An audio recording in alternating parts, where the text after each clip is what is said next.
আসসালামু আলাইকুম। কেমন আছেন সবাই? আশা করছি সবাই খুব ভালো আছেন।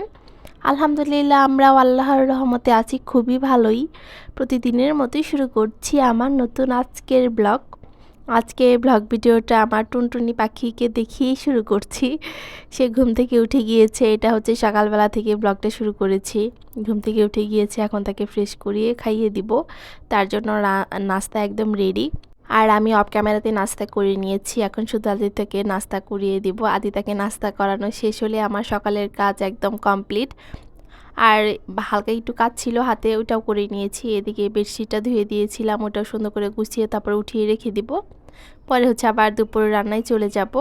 আমাদের এদিকে বৃষ্টি বৃষ্টি ভাব হচ্ছে, সকাল থেকে রোদ দেখা যাচ্ছে না, মনে হয় আজকে সেই বৃষ্টি হবে। গুড়ি গুড়ি বৃষ্টি হয়েছে 2 দিন, ওইরকম গরমটা কাটেনি, গরমটা এখনও আছেই। একদম জোরে বৃষ্টি হলে, জোরে সোরে বৃষ্টি হলে তারপরে না হয় গরমটা একটু কাটবে। এইরকম হালকা বৃষ্টি হলে দেখা যায় যে গরমটা আরও থেকেই যে আরও বাড়ে, মনে হয় গরম। জোরে বৃষ্টি হলে না, গরমটা একদম শেষ হয়ে যাবে, একটু শান্তি পাওয়া যাবে। আমি সকালে ঘুম থেকে উঠে তারপর হচ্ছে দুপুর 12টা 12:30টার মধ্যে সব কাজ শেষ করে ফেলি। আমার কাজ করতে দেখা যায় যে আমি যদি মন দিয়ে কাজ করি 2 ঘন্টা 2.5 ঘন্টার মধ্যে আমার সব কাজ শেষ হয়ে যায়। গোছানো, তারপর রুম ঝাড়ু দেওয়া, মেয়েকে খাওয়ানো, তারপর রান্নার কাটাকাটি করা, তারপরে সব কিছু মিলিয়ে দেখা যায় যে আমি তাড়াহুড়া করে কাজ করতে পারি।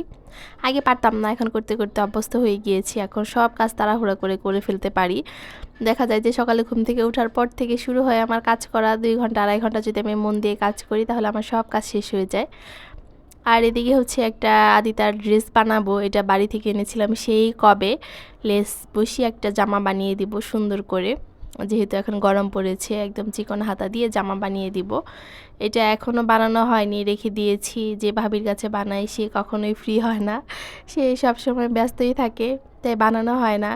এই একটা এনেছিলাম যে গরমের জন্য একদম বেক্সি বয়েলের মধ্যে একদম পাতলা কাপড়, অনেক আরাম পাবে। আর এটা তো অনেক আগেরই, এটা তো কয়েকবারই দেখিয়েছি, এটাও বানানো হয়নি।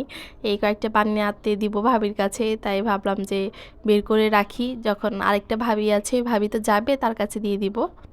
যাই হোক, এদিকে হচ্ছে আমি রান্নার জন্য আজকে মাংস ভিজিয়ে রেখেছি, মুরগির মাংস, লেয়ার মুরগির মাংস এটা। আর রান্না করবো হচ্ছে ছোটো মাছ, এই তো আজকে রান্না বান্না। এদিকে মুরগিটা আমি সুন্দর করে ধুয়ে নিচ্ছি, মাংসটা।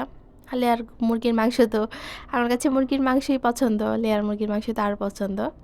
আর তার বাবা ওইটা ভালোই খায়, এটা তার পছন্দ। এমনি ব্রয়লার মুরগিটা বেশি পছন্দ করে না, তবুও খায় 2 পিস 3 পিস খায়, তার থেকে অতটা বেশি পছন্দ করে না বলা যায়। আর আমার মুরগির মাংস সবসময়ই পছন্দ। আর এদিকে সুন্দর করে ধুয়ে নিয়ে তারপর হচ্ছে আমি রান্নাটা বসিয়ে দিব।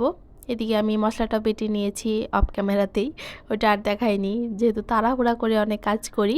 আর আমি সবসময় বলি যে সব কিছু দেখানো আমার পক্ষে সম্ভব হয় না, অনেক কিছু ভুলে যায়, আবার অনেক কিছু ইচ্ছে করে দেখাই না, যে এটা যদি আমি দেখাতে যাই তাহলে আমার অনেক সময় লেগে যাবে, আমার কাজটা একটু দেরি হয়ে যাবে, তাই ওইটা আর দেখানো হয় না।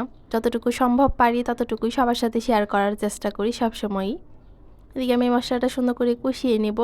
এখানে আমার হচ্ছে শুকনো মরিচ দেওয়াটা একটু কম হয়ে গিয়েছে, পরে আবার দিয়েছি, বুঝিনি, পরে আবার একটু দিয়েছিলাম। এদিকে হচ্ছে মাংসটা দিয়ে আমি কষিয়ে নিব। লেয়ার মুরগির মাংস যেহেতু একটু শক্ত হয়, একটু অনেকক্ষণ কষাবো, তারপর হচ্ছে কয়েকটা আলু দিয়ে দিব। সাথে সাথে আলু এটাতে দেওয়া যাবে না, এই কারণে হচ্ছে এটা শক্ত হওয়ার কারণে এটাই বেশি ভালো লাগে।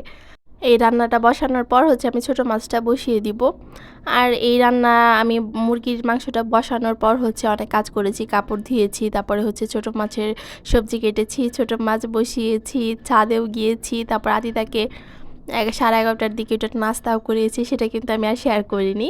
একা হাতে কিন্তু অনেক কাজই করে ফেলি, যেটা আসলে সবার সাথে সবসময় শেয়ার করা হয় না। অনেক কাপড়ে কিন্তু একা হাতে করে, আমিও করি। আসলে একা হাতে সব কিছু করা কিন্তু একটু কষ্টেরই হয়ে যায়, খুবই কষ্ট লাগে, মাঝে মাঝে কান্নাই চলে আসে মেয়ে যখন যন্ত্রণা করে তখন। মেয়ের যন্ত্রণাই হচ্ছে আমার কাছে বড় যন্ত্রণা, তার যন্ত্রণা আমার আর ভালো লাগে না। মাঝে মাঝে খুবই কষ্ট হয় কাজ করতে, একদিকে তার কান্নাকাটি, সে জ্বালাচ্ছে, আর এদিকে হচ্ছে সব কাজ শেষ করতে হয় ঠিক সময়ের মধ্যে।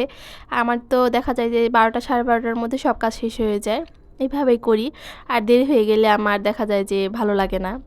তার গোছল দেরি হয়ে যায়, খাওয়ানো দেরি হয়ে যায়, ঘুম পাড়ানো দেরি হয়ে যায়। তার দেরি হওয়া মানেই আমার দেরি, তাই সব কাজ একদম ঠিক টাইমের মধ্যে আমি শেষ করে ফেলি। আর এদিকে কিন্তু আমি কথা বলতে বলতে ছোটো মাছটা কিন্তু বসিয়ে দিয়েছি। এটা কিন্তু একদম হওয়ার কাছাকাছি। ছোটো মাছ কিন্তু সেই মজার মাছ এটা। এটা হচ্ছে আমাদের কর্ণফুলী নদীর মাছ। আদিতার বাবা একটু এনেছিল, কিছু এনেছিল, বেশি না, যে কেমন লাগে আগে এনে দেখি, একদম ফ্রেশ ছিল মাছগুলা। পরে কিন্তু আবার সে নিয়ে আসবে এই চিন্তা ভাবনায় আছে সে এখনও। যেহেতু ছোটো মাছ আমাদের দুজনেরই অনেক পছন্দ, তাই যেখানে পাই নিয়ে আসার চেষ্টা করে। নিয়ে আসার চেষ্টা করে বলতে দেখা যায় যে সবসময় তো আমাদের নদীর মাছের মতো তো কোনো মাছই পাওয়া যায় না, আর সবসময় এদিকে পাওয়াও যায় না। মাঝে মাঝে পাওয়া যায় একদম ফ্রেশ মাছগুলা, কাচকি, চিংড়ি, এগুলো মিক্সড করা মাছ, কর্ণফুলী নদীর মাছ। আসলে সামুদ্রিক মাছ অতটা ভালো লাগে না, তখন যা পাই নিয়ে আসে। আমাদের নদীতে তো একদম ট্যাংরা মাছ, পুঁটি মাছ, বাম মাছ, অনেক মিক্সড মাছ থাকে, পাঁচমিশালি মাছ। এদিকে এগুলা কিচ্ছু পাওয়া যায় না এগুলা। যাই হোক, এদিকে একটু ঠান্ডা খেয়ে নিলাম, যে গরম। আর আমার রান্নাটা কিন্তু এখানে কষানো শেষ, মুরগির মাংসটা। এখন হচ্ছে একটু আলু দিয়ে দিব। আলু দিয়ে হচ্ছে আমি অনেকক্ষণ কষিয়েছি, এটা প্রায় 40 মিনিটের উপরেই কষিয়েছি মাংসটা, যাতে কষানোর মধ্যে একদম প্রায় অনেকটাই সিদ্ধ হয়ে যায়। আর এই মাংসটা তো একদম শক্ত হয়, তাই একটু অনেকক্ষণ ধরে কষাতে হয়। আর 40 মিনিটের মধ্যে হচ্ছে ব্রয়লার মুরগির মাংস রান্নাই কমপ্লিট হয়ে যায়। আর এটা একটু সময় লাগে। এই তো আলু দিয়ে দিয়েছি হচ্ছে একটা, বেশি দিইনি, একটাই দিয়েছি। আর মাংস তো অল্প করে রান্না করতেছি, যাতে 2 বেলা খেলে শেষ হয়ে যায়, দুপুরে আর হচ্ছে রাতে। আর রাতে তো আমি প্রায় সময়ই খাই না, দেখা যায় যে খাই না বললে চলে, শুধু আদিতার বাবা একা খায়। আর এই দেখুন অবস্থা, এখন কিন্তু দুপুর 1টার মতো বাজে। আর বাহিরের দিকে তাকিয়ে দেখা যাচ্ছে যে হচ্ছে মনে হয় রাত 10টা বাজে, এরকম অবস্থা। একদম অন্ধকার হয়ে গিয়েছে, ঝড় হবে হবে ভাব, বিদ্যুৎ চমকাচ্ছে, একদম অবস্থা খারাপ, কারেন্ট নাই। আদিতাকে হচ্ছে ঘুম পাড়াবো এখন, এসে দেখি এই অবস্থা, বৃষ্টি একদম নেমে যাবে। আদিতার বাবা এখনও আসেনি, যখন একদম ঝড় শুরু হয়ে গিয়েছে তখন সে বাসায় ঢুকেছে। ওই টাইমে বাসায় না আসলে আর আসতেই পারতো না, এই অবস্থা হয়েছিল। পরে রাত পর্যন্ত বৃষ্টি ছিল, রাত পর্যন্ত বলতে সন্ধ্যা পর্যন্ত বৃষ্টি ছিল, পরে একটু কমেছিল। আর এই তো আমার মুরগির মাংস রান্না একদম কমপ্লিট। মাংসটা কালারটাও কিন্তু সুন্দর হয়েছিল। যাই হোক, এদিকে হচ্ছে আদিতাকে ঘুম পাড়িয়ে দিয়েছিলাম, সে উঠে গিয়েছে। এটা হচ্ছে বিকেলবেলা, এই তো মুষলধারে বৃষ্টি হচ্ছে, ঝড় হয়েছিল অনেক, কারেন্ট এখনও নাই। পরে হচ্ছে আদিতাকে এখন খাইয়ে দিব, তার জন্য আমি অন্ধকারের মধ্যে খিচুড়ি রান্না করেছি, একদম মোবাইলের ফ্ল্যাশ দিয়ে দিয়ে। এরকম হয়েছিল আজকে, প্রচুর অন্ধকার, প্রচুর ঝড় বৃষ্টি হয়েছে আমাদের চট্টগ্রামের এদিকে, অনেক ঝড় হয়েছে। এটা সবাই ঝড় করলো, বৃষ্টি বৃষ্টি করলো, আল্লাহর রহমত করেছে। যাই হোক, এদিকে আমি খিচুড়ি রান্না করে নিয়েছি, আদিতাকে খাওয়াবো। কারেন্ট কিন্তু এখনও নাই, ফ্ল্যাশ দিয়ে একটু একটু করে ভিডিও করেছি। আর তারপরে হচ্ছে কারেন্ট কিন্তু এসেছিলো সন্ধ্যার দিকে, খিচুড়ি খাওয়ানোর পরেই কারেন্ট এসেছিলো। পরে আদিতার বাবা হচ্ছে বাইরে গিয়েছিল বাজারে, বাজার একদমই ছিল না আমাদের সবজিগুলা। পরে বাজারে গিয়ে দেখে যে এরকম ফ্রেশ মাছ উঠেছে বৃষ্টির কারণে, পরে জেলেরা ধরে এনেছে, বৃষ্টির মধ্যেই নাকি ধরেছে। একদম ফ্রেশ ছিল মাছগুলা, চিংড়ি মাছ ছিল, তারপরে কাচকি মাছ ছিল, এগুলো ছিল, ছোট ছোট মাছ ছিল। আমি একা পারবো না দেখি এখন সে আমাকে হেল্প করতেছে, দুজন মিলে এখন একটু বাছাবাছি করবো। এগুলো একদম ফ্রেশ ছিল, কিছুই করতে হবে না, পরিষ্কার ছিল, শুধু হচ্ছে প্যাকেট করলে হয়ে যাবে একটু ধুয়ে। আর চিংড়ি, বড় বড় চিংড়িগুলো একটু কাটতে হবে। চিংড়ি মাছ কিন্তু অনেক দিন পর বাসায় আসলো, আমার অ্যালার্জি দেখে আদিতার বাবা বাসায় নিয়েই আসে না। আমি তো চিংড়ি মাছ খেতেই পারি না, প্রচুর অ্যালার্জি আমার চিংড়ি মাছ, তারপরে ইলিশ মাছ, এগুলাতে হাঁস। এই কারণে হচ্ছে চিংড়ি মাছ বাসায় আসা বন্ধ। আমাদের চট্টগ্রামে কিন্তু চিংড়ি মাছের অভাব নেই, সামুদ্রিক চিংড়ি, তারপরে কর্ণফুলী নদীর চিংড়ি, অনেক চিংড়ি পাওয়া যায়, ছোট বড় অনেক চিংড়ি পাওয়া যায়। কিন্তু চিংড়ি মাছ নিয়ে আসে না আমার জন্য, আমি অ্যালার্জির কারণে খেতে পারি না, এই কারণে হচ্ছে বাসায় আনা হয় না। যাই হোক, অনেক দিন পর এনেছি, এগুলো খাওয়া যাবে। ছোট মাছ তো অনেক ভালো লাগে, কিন্তু এই কাচকি, একদম তরতাজা কাচকিগুলা পেঁয়াজ দিয়ে ভুনা করলে, আলু দিয়ে ভুনা করলে খুবই মজা লাগে, একদম চচ্চড়ি করলে, মজার মাছ। যাই হোক, দুজন মিলে হচ্ছে বেছে তারপরে উঠিয়ে নিয়েছিলাম।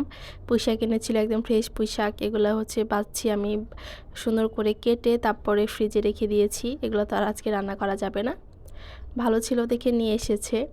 যাই হোক, এগুলো হচ্ছে দুজন মিলেই হচ্ছে কাটতেছি, কেটে হচ্ছে এখন ফ্রিজে ঢুকিয়ে রেখে দিব। আর এই সন্ধ্যা পর্যন্তই ছিল হচ্ছে আমার আজকের ব্লগটা কেমন লাগলো অবশ্যই কমেন্ট করে জানাবেন। আজকে এ পর্যন্তই রাখবো, আর বেশি বাড়াবো না। সবাই ভালো থাকবেন, সুস্থ থাকবেন। আর পরবর্তী ভিডিও দেখার জন্য আগে থেকে আমন্ত্রণ জানিয়ে রাখছি। আল্লাহ হাফেজ।